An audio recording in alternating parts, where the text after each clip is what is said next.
There once was a boy who never smiled. His story began in silence and shadow. His name was Huzaifa. The only warmth and light he ever knew was his mother, Fatma. She would sing to him every night, as if she knew her voice would not last forever, a mother's love. When sickness came for Fatma, the house grew colder. His father, Anas, stood like a stranger. With her last breath, she whispered, "Smile for me, Huzaifa. Promise me you'll smile." a final plea. And just like that, the only light in Huzaifa's world went out. He never smiled again.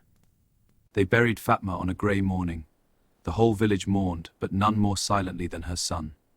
The house that once held her laughter now held nothing.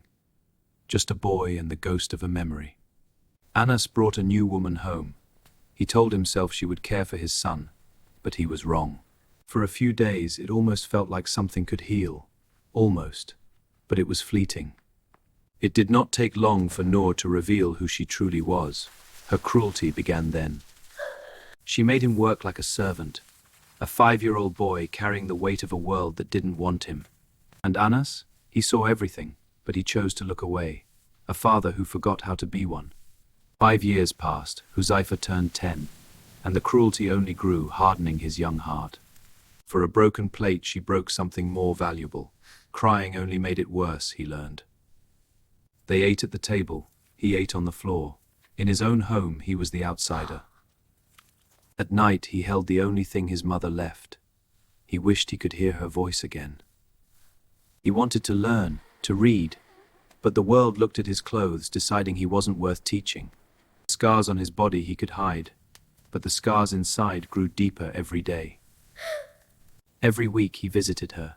He lied to a grave, telling her he was okay, having no one else. He once asked his father to let him study. Anas threw his dream on the floor, telling him to wash dishes. He tried to keep his mother's promise. He tried to smile, But his face had forgotten how. Some nights they locked him out. Even the sky's tears felt more loving than his father's silence.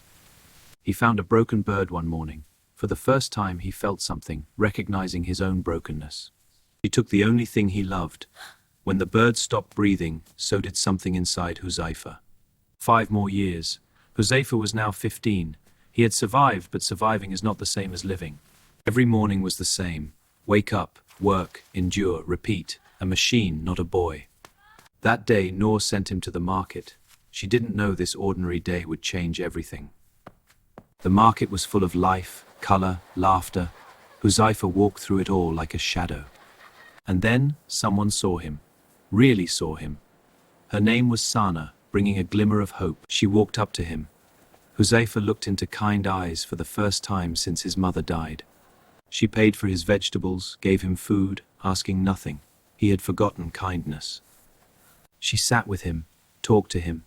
He listened to a voice not shouting. For the first time in 10 years, she saw his scars. She didn't ask. She just covered them, saying, "I see your pain." She walked with him, not because she had to, but because she chose to. A new experience. That night, for the first time in years, Huzaifa thought about tomorrow, not with dread, but hope. Went back to the market. He told himself it was for vegetables, but his heart knew he sought her. Days became weeks. Without knowing how, Huzaifa fell in love. Someone made him feel worth something. That night he gathered every broken piece of courage he had, deciding to tell Sana his feelings. He carried a single flower. It was all he had, but he held it like it was his entire heart. He found her under their tree. She smiled, but today there was something heavy in the air. He gave her his heart, every last piece. Sana, with tears, showed him the ring on her finger. She was already married. The only door that ever opened for Huzaifa was never his to walk through. He walked home, but he wasn't walking home. He was walking toward the end of everything. That night he folded his mother's dupatta for the last time. He let go of the last thread. Before the world woke up, Huzaifa walked one last time, past his mother's grave, past everything that broke him. At the edge of the world, looking at the most beautiful sunrise, Huzaifa did something he hadn't done in 10 years. He smiled. And then, the boy who never smiled was finally free. His journey ended in peace. He found his mother's dupatta, folded with love. The girl carried the weight of a few late. He finally found her. And this time he never had to let go. He was truly home.